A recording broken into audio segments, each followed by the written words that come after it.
Nah,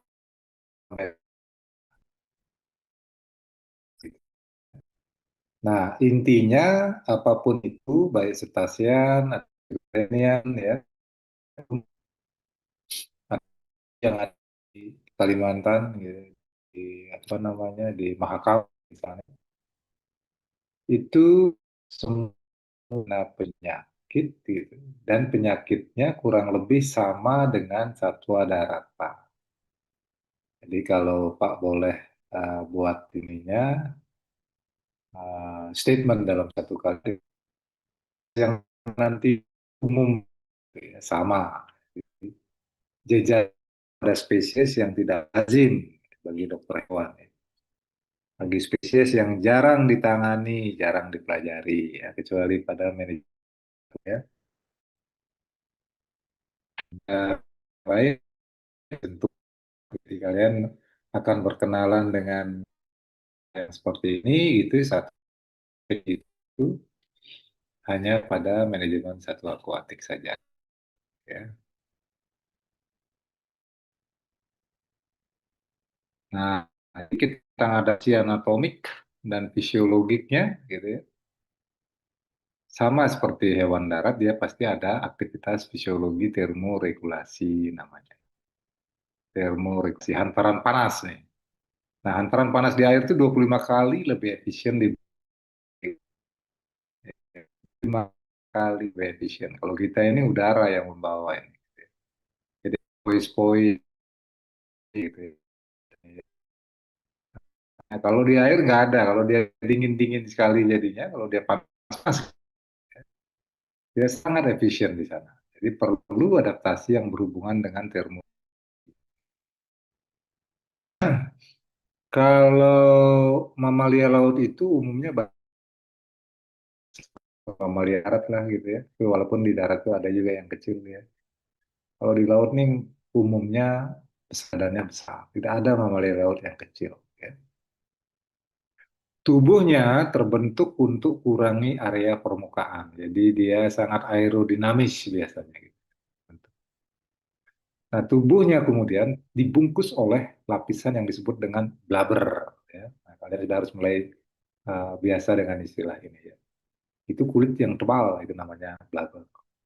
Kemudian ada anastomose arteriovenosus, ya, untuk rute pengembalian darah alternatif yang menutup ketika perlu mempertahankan panas. Gitu ya.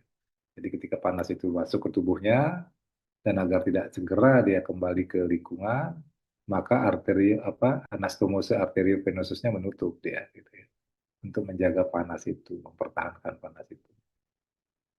Kemudian beberapa mamalia laut juga melakukan pertukaran ya, termasuk reptilia juga, salah satu jenis penyu ya, penyu belimbing namanya, melakukan pertukaran panas melalui aliran fluida yang berlawanan. Ya. Kalau bahasa itunya, bahasa sainsnya adalah counter current heat exchange ya. Kemudian perilakunya juga bervariasi macam-macam. Nah, ini dia juga harus beradaptasi ketika menyelam ya. Karena kalau menyelam sama seperti gunung tinggi pada tekanan. Tekanan meningkat menyelam fit gitu, 1.000 kaki kurang lebih 350 meteran ini akan menghadapi tekanan 100 kali lebih besar dibanding saat di permukaan. Nah, jadi dia harus apa namanya mampu beradaptasi secara anatomik dan fisiologik seperti itu. Ya. Kemudian regulasi osmotik. Nah, ini penting.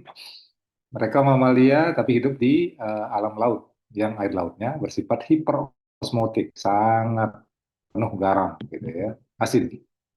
Jadi ada kebutuhan fisiologis untuk watering air, tensi dan eliminasi. Bayangkan ginjalnya ini tiap hari dia berurusan dengan dia minum air garam. Ya, makanya ada adaptasi anatomi ginjalnya, bentuknya ginjalnya itu. Jadi multifungsi. Ya. Dan produksi air tidak ada langsung ke air tawar, Mereka tidak mencari di tengah laut. Ketika haus, air dihasilkan secara metabolik melalui oksidasi protein dan lemak.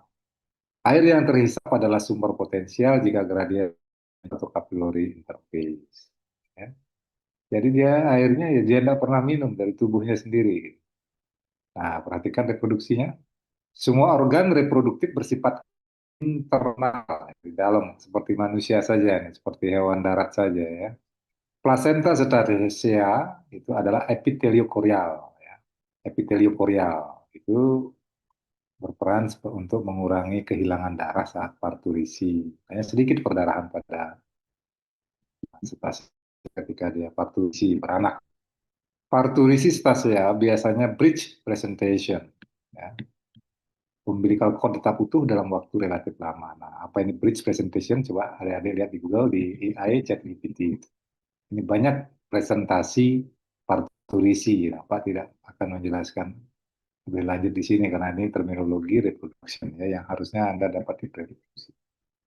Kemudian implantasi diperlambat atau embryonic diapause pada pinniped dan sea otter ya kurang lebih 3,5 bulan perkembangan fetus dia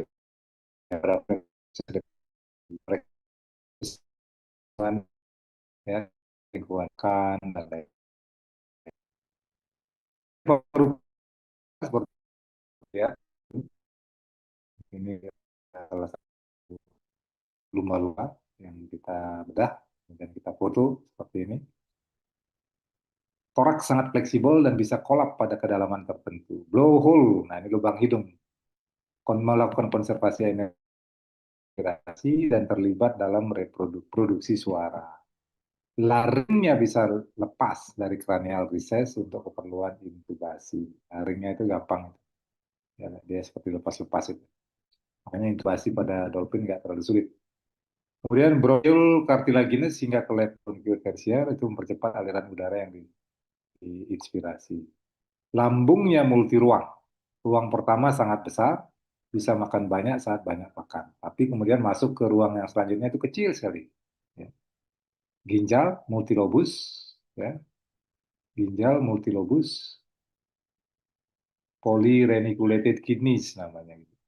Ekstremitas itu alat gerak, absen, tidak ada alat gerak bagian belakang, nggak ada dia. Adanya flux dan fin. Nah, mana flux, mana fin. Ini mana yang disebut flux, itu ekornya itu flux. Kalau adik-adik di parasit flux itu adalah trematoda. Kalau pada flux, nah itu sirip bagian belakang yang dipakai bergerak nih, ya. Flux, bagian ekor. Kita sebut aja flux, kita nggak bisa terjemahkan ke fin, sirip, dan lokomosi. PCV-nya umumnya tinggi, volumenya tinggi, RBC-nya besar, dan level myoglobinnya juga tinggi. Ya, ini umumnya volum rata tinggi. Lebih 5 itu biasa ya. Nah, ini perhatikan kepalanya. Skemanya seperti ini ada blowhole di sini. Ya, oh, seperti itu nasal plug dan lain sebagainya. Anda perhatikan. Jadi apa namanya? Kita hanya bisa melihat dari nafasnya itu dari sini saja. Nah, ini ada perhatikan blowhole-nya itu dia dia itu banyak sekali cekukan di sini sehingga kalau kita memasukkan sesuatu misalnya untuk memasukkan intubasi dari blowhole itu susahnya setengah mati. Ya, susahnya setengah mati di sini. Dari mulut dan apa namanya? Nah, cavity-nya itu ya agak lebar di sini. Kemudian apa ini ya? Oh ya, limpa dan organ limpa tambahan aksesori pada lumba-lumba. Nah, nanti sering kita akan temukan itu loh organ aksesori tambahan ini limpa besar begini, tiba-tiba ada saja. Ini bukan patologi tapi normal lah, biasa. Ya. Oke, kita ingin fokus kepada salah satu dari cetacea yang namanya dolphins. Ya, ini perhatikan baik-baik apa yang kita tahu dan kemudian nanti kalau ke lapangan silahkan ke Bali Exotic Marine Park Nanti Pak berikan nomor teleponnya kalau ada yang dapat tugas tentang dolphin, gitu ya. Yang mau di laut langsung di Lovina boleh, gitu ya. Gitu. Yang mau di apa X itu ke TBE nanti Pak berikan formnya ke sana, ya. Apa yang kita dolphin? Nah, ini yang jelas dolphin itu jenisnya banyak, ya. Dia termasuk dalam infraordo Cetacea. Nah, kalau diteliti satu persatu, jenisnya itu lebih dari 40 spesies. Ya, kalau di apa namanya? Kalau di iklan-iklan, kalau dari buku-buku dan lain sebagainya itu ada yang bilang lebih dari 90 spesies. Tujuh apa Cetacea, kemudian ada 70 spesies dari apa Cetacea yang bergigi. Jadi 20 spesies tidak bergigi, berbalin saja, balin namanya. Jaring, ya. Kemudian lebih dari 40 spesies dolphin dan porpoise. Ya. Nah, dolphin ini terbagi dalam berbagai famili keluarga. Ada namanya Delphinidae, gitu. Lumba-lumba samudra, ini yang banyak, yang akan adik-adik pelajari itu ini Delphinidae. Ada Platanistidae, ya. Lumba-lumba sungai itu hanya ada di India. Ada Inidae, lumba-lumba sungai dunia baru. Ada lumba-lumba payau, dan ada Baiji, gitu ya, atau lumba-lumba sungai di Cina. Nah, kita juga punya itu di apa namanya Mahakam yang sungai. Anatominya, nah ini silahkan nanti lihat-lihat seperti ini. Ada melon namanya itu jantungnya, kepalanya itu namanya melon. Kemudian moncongnya namanya rostrum. Ada mata, ada blowhole seperti tadi ya. Ini ada fin di bagian dada kita sebut dengan pectoral fin. Ya. Kemudian daerah sampingnya ini kita sebut dengan flank gitu. Kemudian dari flank ke belakang ini kita sebut dengan peduncle, ya. Nah, ini fluknya di sini, ini fluk, ya. Yang ada median node-nya posterior. Ada anusnya, ada genital. Tapi bagaimana cara membedakan jantan betina, Pak beritahu. Kemudian di atasnya ada dorsal fin, pectoral, dan dorsal fin. Cuma ada itu saja. Tidak ada fin yang lain. Ada dorsal ridge, gitu ya. Nah, bagian dalam, jadi dia penuh juga, tapi begitu ya. Ada paru-paru, ada jantung, ada ususnya yang panjang besar, ada macam-macam lah ya. Nanti kita lihat selanjutnya. Ukurannya bervariasi dari 1,7 meter sampai 9,5 meter. Beratnya dari 50 kilogram sampai 10 ton. Nah, dibayangkan. Ini yang di sebelah kanan tuh ngeri tuh. Ada yang tahu itu spesiesnya apa itu? Paling unik tuh. Hitam putih. Eh, Menjawab dok. Ya, Orka. ya orca ya, hiu paus ya, orca. Orca itu paling ini, hiu pemburu, sorry. Itu ya, itu dia. Tapi sekarang sudah banyak juga di akuaria di luar negeri. Walaupun dia awalnya sangat ganas gitu, ternyata bisa juga diajak bersosialisasi. Nah, kalau yang kiri itu dolphin paling kecil tuh, dolphin Maui namanya ya. Itu di New Zealand banyaknya itu. Subspesies dari Hector dolphin yang banyak di pesisir New Zealand. Kita tidak punya itu. Setidaknya Pak belum pernah temukan. Kalau yang Maui yang kecil itu. Di mana sebarannya? Perhatikan itu. Indonesia ini syukur sekali. Mujur kita itu. Kita ada persis di tengah-tengah, memang disukai dolphin. Gitu. Jadi lumba-lumba tersebar luas, menyukai perairan hangat. Ada spesies, right whale dolphin lebih suka dingin. Umumnya makan ikan dan cumi, orca makan mamalia besar, misalnya anjing laut. Sadis sekali orca ini. Kemudian menghasilkan berbagai vokalisasi, biasanya dalam bentuk klik dan siulan. Ini makanya nanti adik lihat bagaimana dolphin itu berkomunikasi satu sama lain. Dia pakai klik, pakai siulan, ya, whistle, gitu ya, pakai siulan, pakai lipri, tapi bukan lipri, lipri dirinya sendiri nggak pakai alat. Kemudian kalau di luar sana dia terancam oleh perburuan. Nah, ini di negara Eropa ini perburuan masih banyak nih. Ya, di Irlandia itu masih besar-besaran tuh perburuan tentang dolphin. bycatch pasti gitu, orang nangkap ikan maunya, tapi dolphin yang ketangkap. Degradasi habitat, iya di banyak tempat gitu ya, apalagi sekarang lautan seperti subplastik gitu ya. Nah, ini berbahaya buat dia. Sehingga seringkali nanti kalau kalian beruntung, kalian akan melihat di musim hujan nanti, sekitar bulan-bulan Desember begitu, yang sudah terus-terusan hujan, itu banyak dolphin yang akan stranded, dan ketika bedah itu banyak isinya plastik perutnya. Ya, polusi laut. Kemudian digambarkan dalam berbagai budaya di seluruh dunia, kadang-kadang ditampilkan dalam sastra dan film. Nah, ini kalau kalian lihat yang belum pernah nonton film Free Willy gitu ya. Ini kalau orang yang suka animal right, yang pasti sangat menentang ini. Tapi kalau Pak bilang ini biasa saja lah. Ya nggak apa-apa. Kalau memang bisa dia bersosialisasi dengan manusia, why not gitu ya.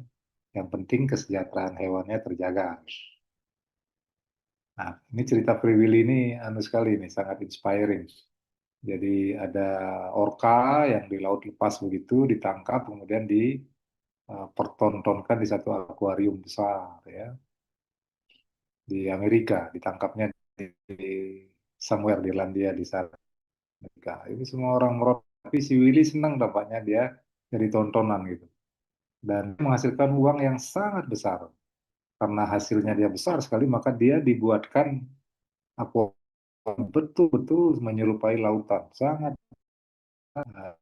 enrichment seperti di lautan saja lah ya. Tapi tetap saja ya aktivis lingkungan ini tidak suka. Nah, aktivis lingkungan yang agak pasti aktivis lingkungan yang pernah sering itu meminta agar Willy itu dilepas gitu ya. Dan akhirnya dia dilepas, tempatnya ditangkap dan beberapa bulan kemudian dia mati. Sudah nggak bisa lagi bertahan di sana.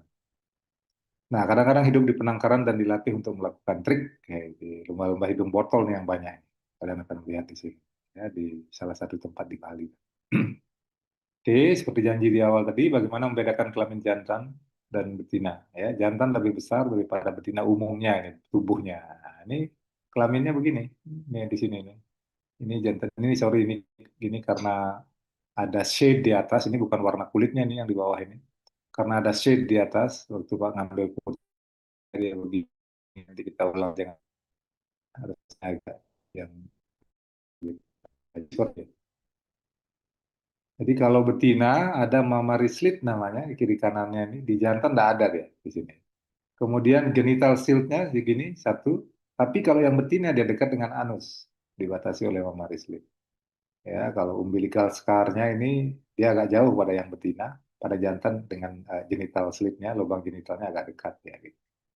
Tapi yang pembeda utama adalah mammary slit-nya dia nggak ada. Ini pada betina saja adanya. Kanan kiri. Nanti kalian bisa lihat dan bukti dia yang dapat tugas memvideokan ini lihat kegiatan betinanya, ukurannya ini apa, bagaimana mammary slit-nya dan lain sebagainya. Makanannya ya itu semua yang digambar itu bisa dimakan, ikan, cumi, udang, apa saja dia dia makan, ya dia bisa makan seperti itu.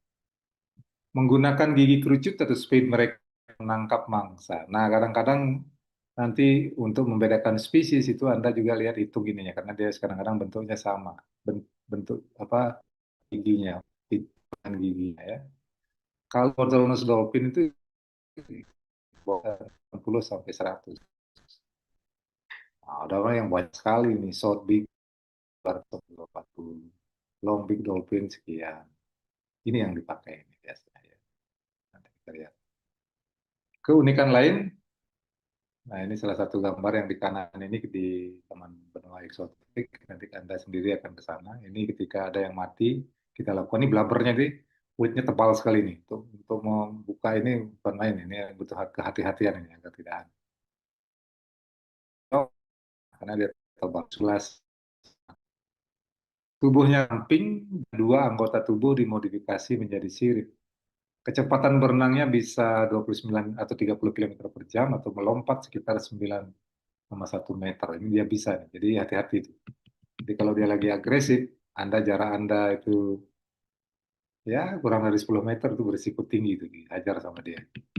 Dia bisa melompat jauh sekali. Memiliki pendengaran yang berkembang baik, yang disesuaikan dengan udara dan air. Bisa menyelam sangat dalam, di kulit agar sangat dingin. Ini salah satu senior ini sudah menjadi dokter hewan andalan di sana. Nanti kalian bisa minta tolong sama beliau nanti di sana. Ya. Jantan mengawini beberapa betina setiap tahun, betina hanya kawin setiap 2 atau 3 tahun. Anakan biasanya lahir di musim semi dan musim panas. Induk menyusui anaknya dalam jangka waktu yang relatif lama. Nah, di sini Pak siapkan video, ya kalian bisa lihat lah nanti ya. Mudah-mudahan dia mau nih.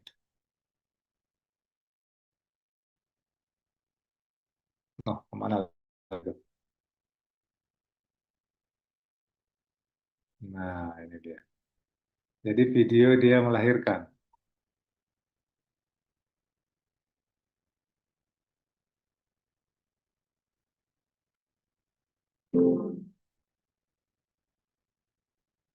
Jadi memang anu sekali, sangat inspiring sekali melihat dolphin. Pak suka. Nah, tidak kalah dengan penyu dia.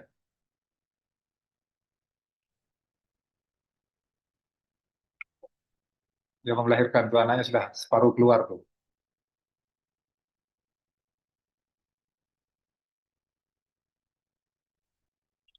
Nah ini yang menginspirasi dokter, ibu-ibu itu yang melahirkan di itu ini ya.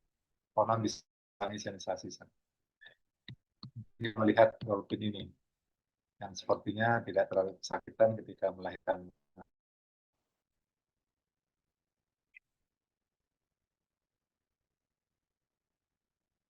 Oh, lari hanya tuh kecil.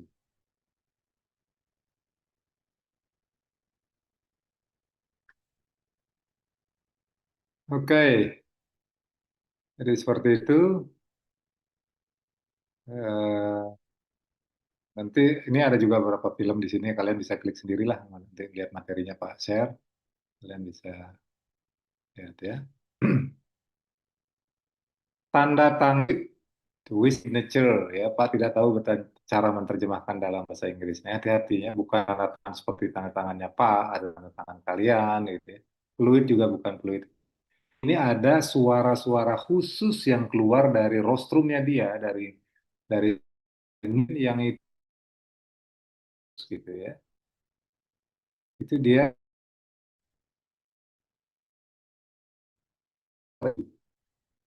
setelah lahir itu lumba-lumba itu akan membuat tanda tangan pribadi sendiri ya, yang merupakan pola untuk identifikasi mirip dengan nama. Jadi kalau dia bunyi, dia kita orang-orang tahu atau apa dolphin yang lain tahu bahwa itu si A gitu ya, bunyi gitu. Jadi itu tidak perlu diberikan kategori. Whistle-nya itu sendiri akan menjadi identitasnya dia gitu ya. Kemudian lumba-lumba mengidentifikasi diri mereka sendiri dan dolphin lain dengan menggunakan tanda tubuh. Studi baru menunjukkan bahwa lumba-lumba dapat mengingat tanda tangan fluid lumba-lumba lain hingga 20 tahun. Ada yang berpisah dengan temannya sehingga bisa dia berkumpul ya, bersosialita dengan temannya. Filogeni asal-usul ya. Nah, ini perhatikan ternyata asal-usulnya seperti itu. Lumba-lumba berevolusi dari mamalia darat yang kembali ke laut ya. Nenek moyang mereka diyakini mirip dengan rusa kecil. Nah, itu nenek moyangnya itu ya. Hewan darat itu pasti punya rambut dan bulu, dan lumba-lumba memang punya rambut atau bulu dia. Bukti fosil mendokumentasikan transisi dari darat ke air. Lumba-lumba kerabat terdekat yang masih hidup dianggap kuda nil. Ya. Jadi ini kerabat terdekatnya yang di darat yang masih hidup itu ya. Kuda nil. Perubahan lain apa dalam anatomi lumba-lumba yang memungkinkan lumba-lumba beradaptasi dengan kehidupan akuatik sepenuhnya? Nah, itu kalian coba cari itu. Kenapa dia bisa hidup di lautan, di daratan, gitu ya. Padahal kerabatnya di darat sudah nggak bisa hidup, gitu. Nanti kalian jawab sendiri. Ya. Ini contoh gambar apa yang namanya blowhole. Perhatikan, dolphin adalah lalu bernapas dengan paru-paru. Ini alat napasnya ini. Kalau whale itu ukurannya itu sampai keras sekali dia. Kalau dolphin enggak lah ya. Kalau hiu, oh, sorry, paus itu sangat keras ya. Dolphin ada dia menyusui berdarah panas, apa gitu ya. Semua dolphin, namun rontok kurang lebih 2 minggu pasca lahir, ya. Itu bukti dia mamalia, gitu. Ada yang bisa mereka-reka hubungan antara rontok rambut dan blubber pada dolphin. Nah, silakan itu nanti kalian itu diskusikan, gitu ya. Pas sengaja taruh ada pertanyaan. Apa untuk rambutnya dan blubber pada dolphin? Bayangkan kalau rambutnya itu dari tambah berkembang terus dan lebat, bukan main, ya. Maka dia akan menjadi insulasi yang bagus, ya, seperti hewan-hewan berbulu nih. Karena dia rontok, maka perlu insulasi yang baru, dan itu adalah blubber. Ini yang menebal dia pada dolphin akhirnya. Oke, masalah kesehatan anomalി laut itu, kalau kita bicara masalah kesehatan itu kita akan bicara respon terdampar, ya, karena kita di kasus-kasus terdampak. Nah, itu banyak respon dan efek tumpahan minyak yang banyak karena banyak sekali ada vehicle transportation yang dari laut yang pasti itu ada tumpahan-tumpahan seperti itu. Kemudian respon dan diagnosis akibat terjerat, ini banyak sekali terjerat, kasus-kasus mamalia terjerat. Zoonosis dan kesehatan masyarakat, nah ini yang paling banyak, ya. Jadi dari darat, penyakitnya awalnya dari darat, berkembang di laut, kena dolphin, dolphinnya jadi barang tontonan, balik ke manusia lagi. Nah itu biasa. Zoonosis and reverse zoonosis itu biasa. Kemudian akan ada masalah etika yang kalian pelajari dan kesejahteraan hewan. Ya, ada yang beranggapan dolphin itu nggak boleh dibawa ke nggak boleh dipelihara, ada yang boleh boleh saja asal kesejahteraan hewannya terjamin, gitu ya. Kebetulan di Indonesia sendiri undang-undangnya menyatakan boleh. Kalau negara lain ada yang tidak boleh, ada yang boleh. Kalau Indonesia boleh asal kesejahteraan hewan terjamin. Ya. Nah, penilaian kesehatan pada lumba-lumba hidung potos, studi penilaian kesehatan komprehensif dengan metode tangkap lepas telah menjadi bagian dari upaya pemantauan jangka panjang. Ini biasa. Ini nanti kalian di sana akan bisa melihat, bisa mencoba. Nanti bagi yang beruntung, yang bertugas untuk dolphin, membuat film, mengambil darah, gampang, ya. Ini pada apa ini? Ada yang tahu ini pada apanya ini? Kemudian pakai butterfly shearing begitu. Ini yang aja ini Pak. Kemudian investigasi kematian, penilaian dampak polusi, dan nilai kerusakan sumber daya alam.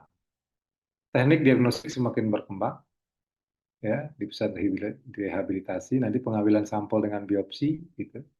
Ini pemeriksaan darah rutin, USG, di sana biasa ini untuk tahu masalah di internal. Kemudian survei pemantauan dengan foto identifikasi, ada survei transek berbasis udara atau kapal, penilaian kesehatan dengan tangkap lepas, penyelidikan terdampar, potensi zoonosis, dan ini yang hal-hal yang banyak dilakukan oleh orang, ya, dan Pan bagi yang tertarik akan banyak melakukan ini, ya. Bagi yang menekuni bidang aquatic medicine nanti ke depan. Yang bisa disampaikan, ada question. Jadi silahkan kalian diskusikan kenapa dokter hewan dibutuhkan dalam konservasi lumba-lumba. Nah, kita diskusikan, ya. Kemudian apa yang bisa dilakukan untuk menilai status kesehatan populasi dolphin baik secara in situ. Silahkan diskusikan dengan baik. Yang bisa dilakukan untuk menilai status kesehatan, ya, berdasarkan apa yang kalian diberitahu tadi. Oke, itu yang bisa Pak sampaikan untuk ini. Selanjutnya, untuk sebagai pengantar, selanjutnya kalian bisa melihat apa namanya, modul yang ada di OAS. Any question? Silakan. Apa ada pertanyaan? Izin bertanya, Dok. Monggo. Apa ini? Ya, sebelumnya perkenalkan, saya Nika Tetratma dari kelas A, Dok. Dengan NIM 071. Oke. Izin bertanya, Dok, saya sempat beberapa kali nonton seperti pertunjukan lumba-lumba di sebuah tempat konservasi dan tempat hiburan gitu dok. Nah, di di kolam lumba-lumba tersebut kan menggunakan keramik seperti kolam renang kayak gitu. Nah, itu apakah di dalam kolam renang itu digunakan kaporit, dan jika digunakan apakah berbahaya bagi mamalianya atau lumba-lumba tersebut dok? Terima kasih. Iya, kaporit pasti berbahaya, tapi tanpa kaporit dia akan bermasalah. Keramik juga berbahaya ketika dia pecah dan tidak menyerupai suasana di laut. Tetapi harus diingat di laut juga tidak indah saja semuanya ya. Sekarang lautan juga posisi kalian itu adalah posisi saran Pak itu posisinya sebagai dokter hewan. You have to be a vet dalam menilai hal-hal seperti itu, tidak tergoda oleh apa yang kalian lihat dan kalian dengar, tapi menggunakan otak lebih banyak ya. Maksudnya begini, argumentasi boleh atau tidak dia di kolam itu bisa bisa negatif dan itu tergantung dari kemampuan orang berargumentasi. Ya, Pak bisa berbicara 3 bulan itu, ya 3 malam berturut-turut gitu dengan tidak capek, tergantung posisi yang diinginkan. Mau pro boleh, Pak akan bisa bicara banyak. Mau kontra juga boleh ya. Tapi bagi dokter hewan itu ada kesejahteraan hewan. Ya. Kesejahteraan hewan itu ada ukuran-ukurannya. Ukuran-ukurannya itu tidak klinis, tetapi kombinasi antara klinis dan fisiologis. Klinisnya tentu saja behavior, kita lihat ada perubahan behaviorkah dia dibandingkan dengan ketika dia di laut. Yang kedua fisiologis. Fisiologis itu sekarang sains sudah menunjukkan ketika hewan itu berubah perilakunya atau mengalami stres, maka ada hormon-hormon tertentu yang muncul di tubuhnya ya, ada namanya hormon kortisol dan lain sebagainya. Bahkan secara gampang juga dia bisa dilihat dari karena pada saat awal itu bisa kortisol naik, tapi kemudian setelah itu kortisolnya akan normal, padahal dia stres perilakunya. Nah, ini neutrofil limfosit rasio itu yang bisa kita pakai untuk melihat apakah dia stres berlanjut atau tidak. Jadi seperti itu. Nah, Pak selalu menggunakan etogram namanya. Etogram itu untuk mengamati, itu ada tabel untuk mengamati perilaku, perubahan perilaku, apakah seekor dolphin itu mengalami stres atau tidak. Dan etogram itu selalu Pak konfirmasi secara fisiologis. Jadi seperti itu, ya. Nah, kalau dia memang terus-terusan mengalami stres ketika dia ditaruh di suatu ruangan yang seperti itu, ya dia harus dilepas liarkan.